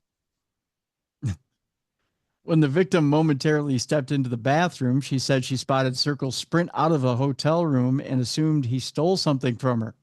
She told the officer she chased the man into the parking lot and watched him jump into a red Mercedes SUV. Oh, he's got money. Wow. Well, I mean, he can afford to pay people for sneakers. Yeah. To sniff. Yeah. The way you put that was so naughty. To sniff. Circle allegedly made a 3-point turn. Oh, he knows how to do that. Well done. Very nice. And hit the victim with his car at that point, running her. Oh, that's not nice. And leaving her with road rash and bruises over much of her body. Well, he didn't want to sniff those, did he? No. I've never experienced anything like this before, the victim told WPLG. I've met a lot of people who have foot fetishes, obviously, and nobody has ever done anything of this caliber. She went on to call the experience extremely bizarre. Circle was arrested and charged with aggravated battery. So is she like a foot model who has an agent, or is she like an OnlyFans foot model? I feel like they're two different calibers. Is a foot model a thing? Oh, yeah. I know there's hand models, so There's foot models, but I think she's probably the latter. I think she's yeah. I couldn't be a foot model. I don't have pretty feet. Somebody said something to me once. I'm not going to reveal who it was, but they said, I said, I said after the Sharko foot, I could never be a foot model. And they went, dude, there's freaks out there too that'll want to get a gander at that Sharko foot. They like that, huh? Yeah, they kind of get off on deformities. And I was like, oh, you sick freak, you think? Yeah, you could probably make a lot of money. Yeah. But then you gotta ask yourself, well, who's getting off on deformities like that? Well, it doesn't matter. Just put the money in the bank account. Oh, look at you, Jess. Yeah, you're right. Girl, yeah. Oh, show off that deformed foot. Yeah. Work it. Yeah. I like your thinking. Right? No, Okay. I don't know. I have kind of hairy toes. think there are people out there that like hairy toes? I'm sure. Everyone's got to get their freak on. There's Not so hairy you could braid it or anything. It's not that bad, but right. Everyone's got their little, everyone's got their picadillos. yeah. Well, I blame a girl back in cheerleading. Honestly, we were coming home from a football game cheering, and she said, you need to shave your toes. And I was like, really? That's a thing? So I did. And then everything you shave grows back hairier. So Yeah. that was like my thing when was teaching my girls how to shave. I'm like, just never shave your toes. And every now and then I'm like, that bitch, I bet she did that on purpose. She probably did. Yeah. Yeah, you never touch body hair unless you want it to grow back Yeah. thicker. Yeah. I don't think anyone else notices it, but if I was foot modeling, that could be my thing. You could have the deformed foot and I'd be the hairy toe girl. We can make millions. Yeah. That sounds like a buddy cop show too. Deformed Yeah. and toe hair. We can be so rich. We are. We're gonna make millions. This is like the 18th time we've discovered something on this show, man. We're gonna make millions at. Never do. We never do. We got to follow through. That's the problem. Now that neither one of us won Powerball this weekend. I know. And I did try. I bought a Powerball ticket for the first time in my whole life. I didn't even know how to do it. Yeah, but hey, you did it though, right? I was like, you know what? You might as well. Yeah. Can't win if you don't play. That's right. Here's the cliche of the day. Can't win if you don't play. All right. So who's setting up the OnlyFans account? You or me? We'll talk about it off air. Yeah. But yeah, I've got interesting charcoal foot pictures for everybody. Okay, we've got what do we got? We got a couple more stories here. Oh, another Mother of the Year story. Well, let's have it. These always make me feel better about myself. Police are called in as a woman climbs up onto her car and strips down to her bra and twerks at a kid's fun day. Lord. Hey, we all got to make money somehow, right? Although I don't know if she was making any money at this. But the ultimate in class here, Jess, is that she got up on top of a Peugeot. Are you familiar with Peugeot? No, but it sounds really fancy. It's not. Let me show you what it is. Oh, This is a Peugeot. Okay. Yeah. It's like a station wagon, yes, it's or like a minivan. It's like a VW grocery getter. Okay. Yeah. She's twerking on that. Go, girl. Yeah, she's letting it all hang out. Police were called to a children's fun day after a woman reportedly climbed on top of a car and took off her top. Families attending West End Fun Day in Leek in England took action due to the woman's antics. And All the other moms were like, where did she sign up to volunteer for that part? Yeah, that's not bringing cookies. I mean, but by bringing That cookies. wasn't on the sign up, genius. Yeah, unless by bringing cookies, you mean bringing cookies. They claim the woman stripped off her top to reveal her bra and danced inappropriately on the stage where performances were taking place. It is then claimed that she got on the roof of a black Peugeot where she continued to make suggestive movements in front of the children. Well, she's just showing them a new career. Yeah. Eyewitnesses alleged the same woman also drove around the wreck in the vehicle. PCSOs were in attendance before officers were called into the scene. It is claimed the incident lasted more than an hour. Oh boy, that's an uncomfortable hour, isn't it? An hour? Yeah. Oh my God. Though, honestly, Tim, if this would have happened at one of my kids' like family fun nights, I'd have been like, oh my God, yeah, it's finally something exciting. Finally. Yeah. Glad it's not me. Yeah, I'd be like, I knew Karen was crazy. There she is. There she goes. She's out there going, don't you wish your girlfriend was hot like me? You're like, yeah, I get it, girl. You're like, if you need an agent, it's not me. Yep. Oh my goodness. One mom told Stoke-on-Trent Live She was on top of her car shouting obscenities and dancing. Oh, that's what we like to call the Tourette stripper. Yeah, that's always popular in the clubs. Oh. She refused to come down, so she took her top off. Oh, of course. PCSOs waited for a police officer to come. She then drove around the wreck in her car right next to the play area, probably to keep the kids contained. It's quite common. Another added on social media, she was dancing and twerking very inappropriately in front of young children. Moms were having to cover up their children's eyes with their hands. Dads? No hands. No. Nope. Fun that way. The PCSOs practically rugby tackled her off stage, and everyone cheered as she walked away. Oh, was she someone's mom? Like, that's so sad for that kid. Or is it? I mean, you might be pretty popular with the kids the next day. I don't know. I'm living in a constant space of trying not to embarrass my children, and I'm like, that would probably do it. My son cried when I came to his school to talk about writing books. Like, can you imagine what he would have done if I was twerking on top of a car? Applauded. I mean, yeah, He would have Mom. been mortified. Well, it depends on the reaction of his buddies. If his buddies were like, "Oh," and fall in love with you, then he's like, "That's my mom." Yeah.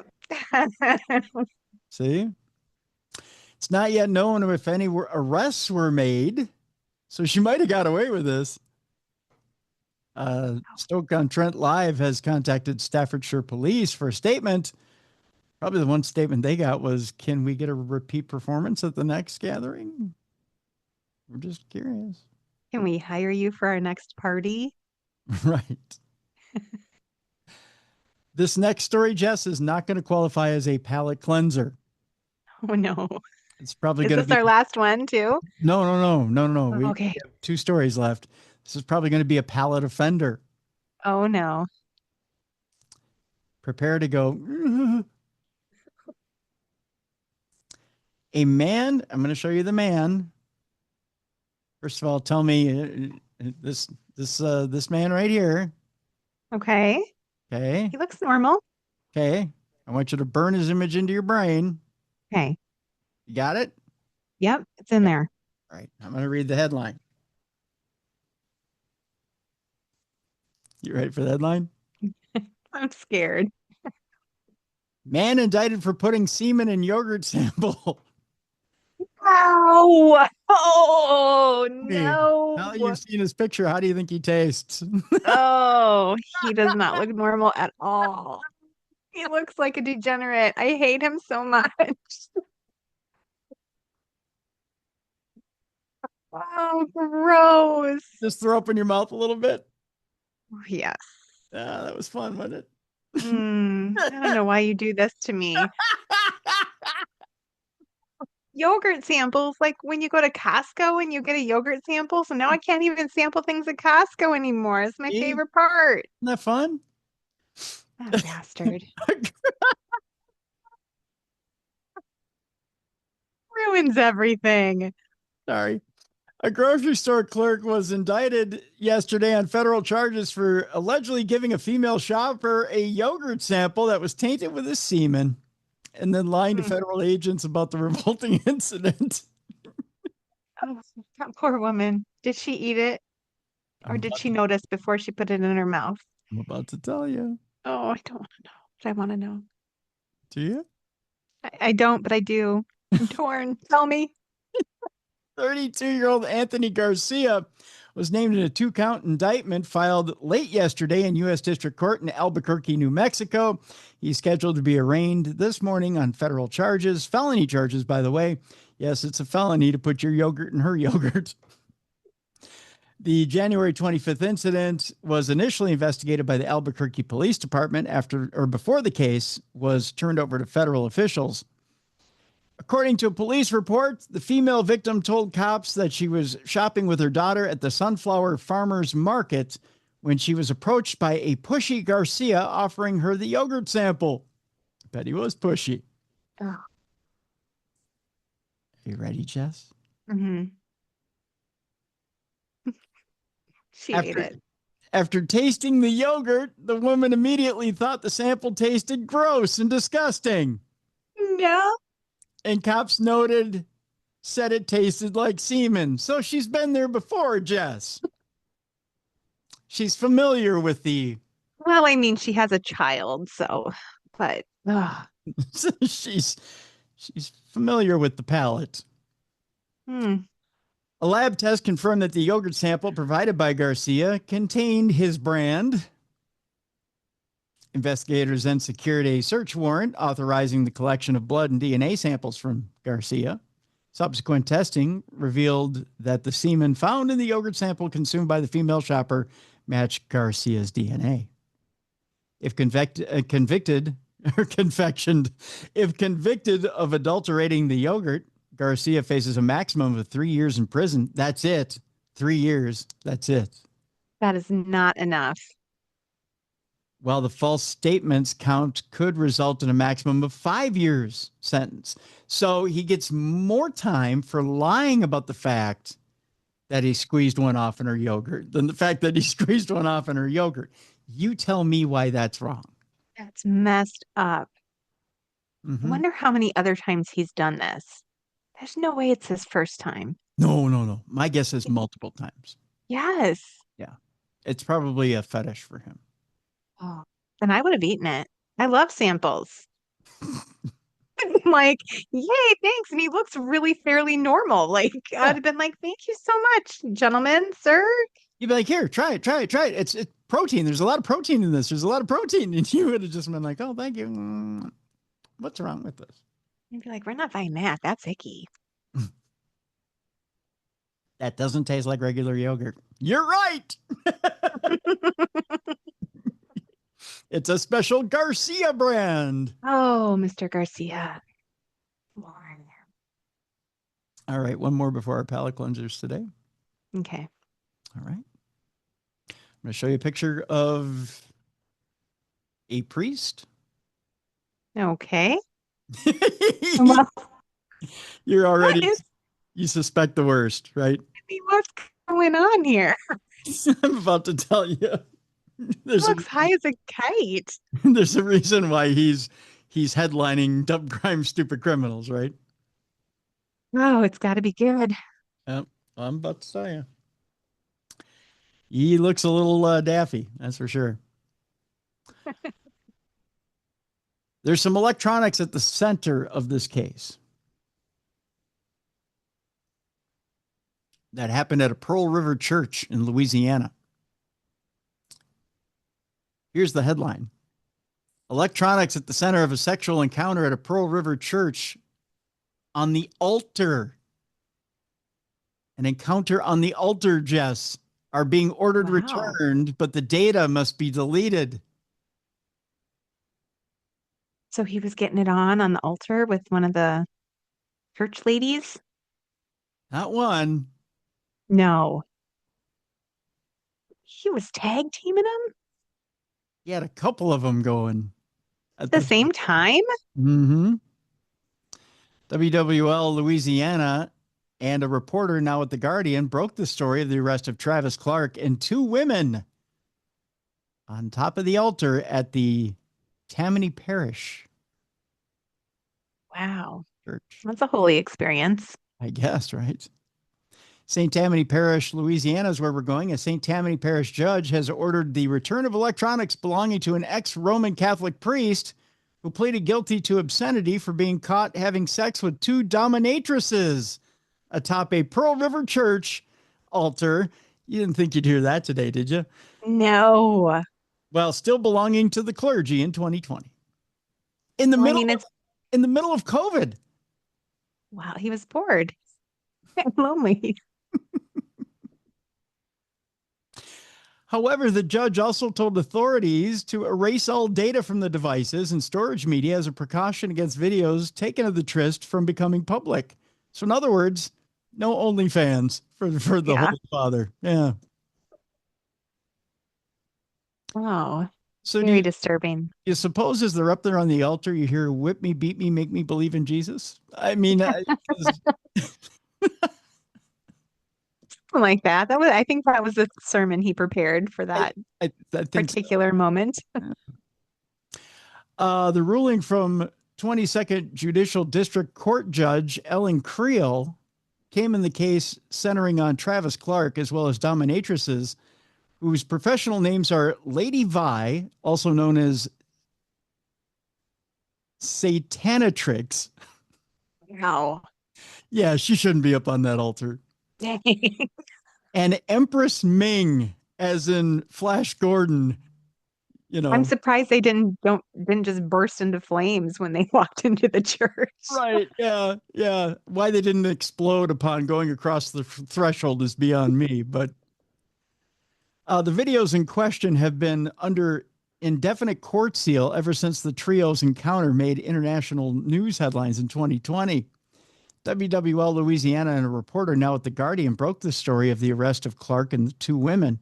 Clark's attorneys, Mark Herner and Michael Kennedy, said that Creel on August 4th signed an order authorizing law enforcement officials to return cell phones, tablets, computers, gaming consoles, flash drives, and memory cards that they seized from Clark while he was under investigation.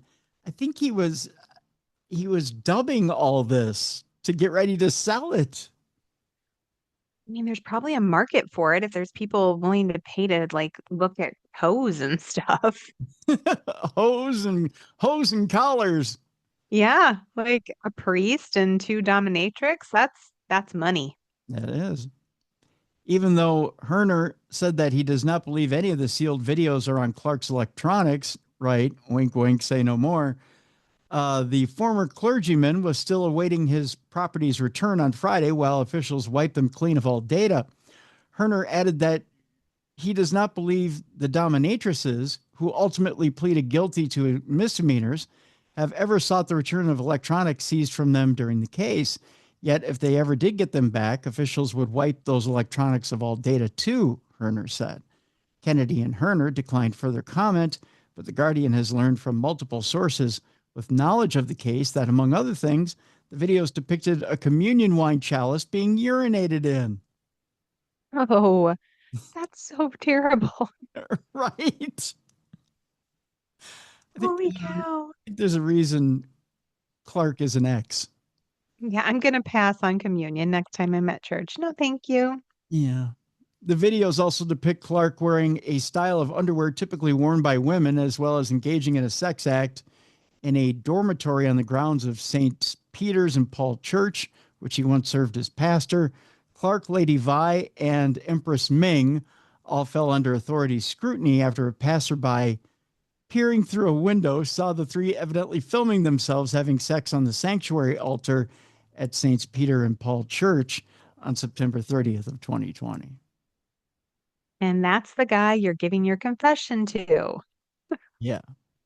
By the way, police did respond to the church after they were called by the passerby who took a cell phone video of what he could see, because if you saw that, you'd take one too. Yeah, we could be like, no one's ever going to believe me. Mm-hmm. Beside the arresting the group, officers confiscated stage lights, recording devices, and sex toys. Wow, this was like a real production. Yeah. So the pastor was setting it up for profit. Wow, he was creating his own porn. Yeah. New Orleans Archbishop Gregory Amond, whose archdiocese had filed for federal bankruptcy protection months earlier amid the fallout of a decades-old clergy child molestation scandal, had the altar burned and consecrated a replacement. Wow, good for him. Yeah, well, I hope they washed out that chalice too. I think they probably destroyed it. Yeah. Herner has previously maintained that Clark's actions may have offended Catholics, but were legal, consensual acts among adults. Nonetheless, Herner has said for his clients to move on with his life, or for his client to move on with his life. Clark pleaded guilty to obscenity in 2022. The women who traveled to Pearl River from out of state pleaded guilty that same year to institutional vandalism. And like Clark, they were sentenced to probation. Clark ended up serving some jail time after he was found to have violated his probation terms by giving an interview to WDSU in which he explained the episode from his perspective. He told the station that the celibate life, which Catholic priests promised to lead, along with the social distancing practices implemented during the COVID-19 pandemic at the time, left him facing issues of loneliness and wanting human interaction. Plus the fact that he was charging $19.95 per tape probably had a lot to do with it too. Also, I needed money. Yeah, money's a big And thing. apparently there's a market for priest porn. No. Isn't that special? Struggling and failing, sinning too, priests sin as well, said Clark, who voluntarily left the priesthood. He went on to say that he still believes in God and continues, especially when he's yelling, "Oh God, oh God, oh God," on the altar. Continued considering mercy and forgiveness very important. Lady Vi gave an interview in October's issue of Hustler magazine. This is her moment to shine, really. Right. In which she said she had been invited to film porn, and the shoot location was at the church. Unfortunately, trespassers filmed us without our consent, Lady Vi told the publication. She referred to the group's subsequent prosecution, criticized the news media's coverage of the case, alluded to remarks from Eamon that the altar sex was demonic, and asserted what matters is that we were consenting adults filming porn in a private location. But because we were in the Bible Belt and the building had mythical significance, it was deemed a crime. So she thinks she's Mother Teresa. And Mother Teresa just turned over in her grave. That's right, yes. And she was like, what? Yeah, that's a fun story. So Yeah, something. Speaking of fun stories, our palate cleanser today. We may not have won the Powerball, but had we, I had some investment property all lined up for us. Oh, yay. Yep, I was already thinking ahead, but since it didn't happen, Jess. Was it an old church where we could film our OnlyFans feet videos? Yes, it was. Actually, it's a perfect place to film the feet videos and feet of other people. Ooh. And maybe some other things. An infamous Palm Springs nude swingers resort with play maze has gone on sale for $7.8 million. We should totally buy that. Right? But alas, we have no funds. Oh, darn it. An infamous swingers resort steeped in X-rated history has gone up for sale for an eye-watering price as the exotic dream resort in the luxurious Palm Springs seeks new ownership. I mean, everything's got to be sticky there. Sticky. I don't know. It looks pretty clean to me. I mean, there's just not enough bleach. There's not enough bleach. It does look nice. I'd swim there. For a minute. I mean, until you learn Yeah. how much bacteria is floating in there. And they serve you yogurt by the bowl full. yes, yogurt pops is probably what's being served by the pool. What from the outside may look like a perfectly nice hotel in the luxurious Palm Springs area of California is actually hiding a raunchy secret, being the resort for one of the world's most infamous nude swingers clubs. The exotic dream resort's clothing optional policy attracted curious couples from around the world, but the swinging destination is now looking for a new owner, as it's been listed on the market for a whopping $10.5 million or just under 8 million pounds. But for anyone with a few $1 million lying around and looking for a spicier new investment, you won't have any issues with damp or the plumbing. Damp. Or What does that mean? I don't know. Or the plumbing with this motel boosting 40 newly renovated rooms. Oh, the rooms are newly renovated. Oh, that's nice. Yeah. There's 3 sparkling pools and an adult play maze, which you may have to use your imagination for. I mean, I'm very curious. I'd love to see what an adult play maze is all about. I'd like to do it clothed now. Yes, yeah. I'd like to keep my clothes on and see what the play maze is all about. Although it may be wise to keep a UV light away from the rooms, it says here. The resort is said to be ready to pick up and go with a list of repeat clientele who seem to keep coming back from time to time. Estate agent Adam Gilbert from the firm commercial told Realtor the owner spent over $500,000 redoing all of the underground plumbing with a more modern material. He did renovate a number of the rooms. The hotel was closed in 2024 and part of 2025 to do these renovations, and just opened up again about a month or two ago. Oh, look, that looks positively lovely. That I looks mean, it does look really nice. looks very retro. But just imagine all the naked people sitting on those chairs and leaving their bodily juices behind. Oh, Jess. I'm gonna pass. Imagine all the leather that's had to peel themselves off of that old leather. Because it's No, thank old, you. old swingers, right, in Palm Springs. It's all 55 and up. Hmm. Okay, I just got the image in my head.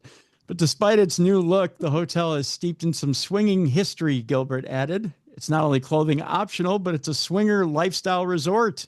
Before it was Exotic Dreams Resort, it was called All Worlds Resort, which is a very popular gay men's resort, clothing optional. It's a very well-known property in terms of history. If you know, you know, he said.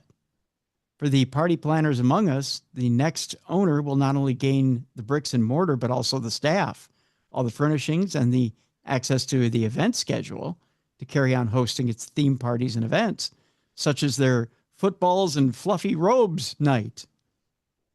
Huh? I mean, it sounds like a dream for someone. Footballs and fluffy robes. Why, that's positively lovely. I mean, why do you have to put robes on when you're playing football? Just let it all hang out. Look at you. You're just getting right down to it. The sale also includes the passing on of its extensive customer list and a popular online forum, but it's up to the next owner if they wish to capitalize on the unique clientele. However, perhaps unluckily for the risque folk of Palm Springs, its X-rated history could be something that's cast into the past, with the agents also advertising the chance to flip the resort into something all around more PG. Gilbert added, what we're seeing in the market is a lot of these clothing optional or niche hotels being converted into more traditional boutique hotels because that's where the market is heading. It's much more profitable to open up to everyone as opposed to going niche, niche, niche, said the realtor. The current Exotic Dreams setup is a big hotel for Palm Springs, holding twice the amount of rooms as the average resort in the area and being sat on a 1.5 acre plot. It may sway some close-on developers to undergo a big rebrand into a conventional high-end resort. So there's that. And then one other thing here, Jess, and then we'll leave everybody today.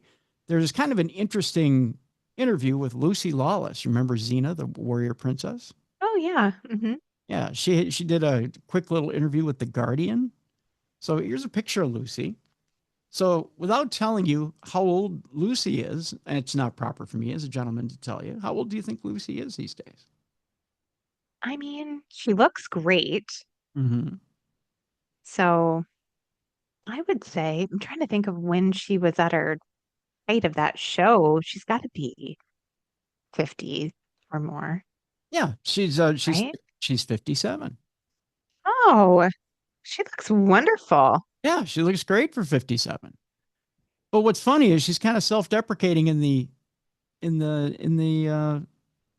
interview.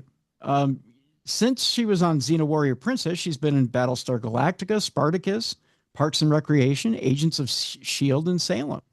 She's done quite a bit. She's also been in Spider-Man, Boogeyman, Bedtime Stories, and Minions, and The Rise of Gru. She's done quite a bit of work on different TV shows. Well, and movies and whatnot. Well, what's funny is she also in this interview, they asked her certain questions. And a few of these questions are just kind of funny. They asked, what is the trait you deplore in yourself? And she said, laziness. What is the trait you deplore in others? And she said, cruelty. They asked what her most treasured possession was. She said her Antonio Carraro Tigre tractor. At the end of the week, I lovingly wash her down and re-grease her. I learned how to do everything on YouTube, right? She was asked to describe herself in 3 words: insular, creative, and mechanically minded. Okay. So they ask her what she dislikes about her appearance. You ask beautiful people, what do you dislike about your appearance, right? Her answer was hysterical. She said, I have bag lady hair. I can't seem to get it right. I look like I've just had sex in a dumpster. No offense to bag ladies. I guess hair is just not high on my list of priorities. In a dumpster. I love her even more. They ask her, what's your most unappealing habit? She says, flossing my teeth in the car. Ooh, yeah, nasty. Yeah. They ask her, what scares you about getting older? She says, I don't want to get into an early death spiral when you're scaling down your life unnecessarily because you've already been there or done that. I never want to stop adventuring. That got dark quick. Yeah. Right. They asked her, what do you want to be when you're growing up? And she said, a criminal pathologist. Then I saw a show called Quincy M.E. and realized I just wanted to play one on TV. Yeah. So yeah, she wanted to have something to do with true crime when she was young. She said, what is the worst thing anyone said to you? She said, they tend to say it behind my back. And they asked her, which words or phrases do you most overuse? And she said, oh, for fuck's sake. So when she overuses the most. And they said to her, what would you like to leave your children? She said, a great education. So there you go. Oh, that's a good interview. I like her. Yeah. She did. They did ask her. And then in closing, they asked, what has been your closest brush with the law? She said, I got arrested for boarding and occupying a drill ship heading to the Arctic. I was with a team from Greenpeace, New Zealand. I spent a few hours in a cell. We were out before the end of the day. We managed to have a few laughs, but it was pretty stressful. Oh, that's wild. Yeah. So she's done some living. Yeah, she sounds really interesting. And she looks great. Yeah. So there you go, Lucy Lawless. Things you never knew you know about certain people. Yeah. I like that for ending the show. That was good. I needed that. I'm still throwing up in my mouth over the yogurt, but I'll be okay. Sorry about that. It's just, every once in a while you get a weird. I mean, when you get the story, you've got to read it. You couldn't pass that one by. I could if I were in the supermarket. I don't eat supermarket yogurt. I don't need anything that looks suspect for samples. No. Mm-mm. I eat all the samples. Even if it's something I don't think I'll like, I'll be like, well, I should just try it. It's free. Yeah. See, be careful what you wish for. Not anymore. Not anymore. See. All right. Coming up tomorrow, Supernatural News with Mally Fox. And then Thursday, an old friend stops by with a brand new book, and it's on monsters. Ooh, that sounds like a good one. I'm going to have to listen. Monsters from around the world. So we got a busy week this week. It's going to be a good week. So Sounds like a good one. Jess, you've got all 87 of your books available right now for a signed copy, right? Yes, you can go on my website, shoot me a message if you'd like a signed copy. I will get one to you. Perfect. I only say all 87 in jest. It's the whole 4 at one time thing. I know I keep harping on it. Before you know it, it will be 87. I'm like, how do I have? I think I have 14 right now, which is crazy. And then 3 more that I'm working on and just working on contracts for the next round. So has the Hindustan Times called you personally now and said why 4 at one time? Why? Yeah. Why? Yeah. They Yeah. stopped over the other day and were like, please stop. It's too much. They stopped over with plaques in hand, and the one guy was teetering, and he was holding all 4 of your number 1 plaques at one time. Yeah, they're like, you win already. Be done. Just stop it already. You just deforested one whole forest in India for all these plaques, these number 1 plaques. Yeah. Okay. That's why you only release one at a time. One at a time. And we lose valuable forests in India. Just can't have that happen. Well, I can't say no. That's what happens. My publisher says, Yeah. write more. And I say, okay, I'm on it. Yeah, I'm on it. All right, that'll do it for today, folks. Again, that's the lineup for this week. I want to thank Jess for being on the show today. And My pleasure. Thanks for having me, Tim. yeah. And next week, number 1 from number 3. That's what I'm predicting. So that'll do it. We'll see you tomorrow for Mally Fox and Supernatural News. For Jessica Freeburg, I'm Tim Dennis. We'll see you tomorrow. Thank you for listening and watching the best in true crime podcasting. This is True Crime Tuesday. For more audio and video archives of True Crime Tuesday, intriguing content, fun events, and cool swag, check out darknessradioshow.com. The executive director of Darkness Radio is Troy Palmer. If you enjoyed today's program, make sure you like and subscribe. Thank you for watching. And be sure to join us tomorrow for Supernatural News with Mally Fox.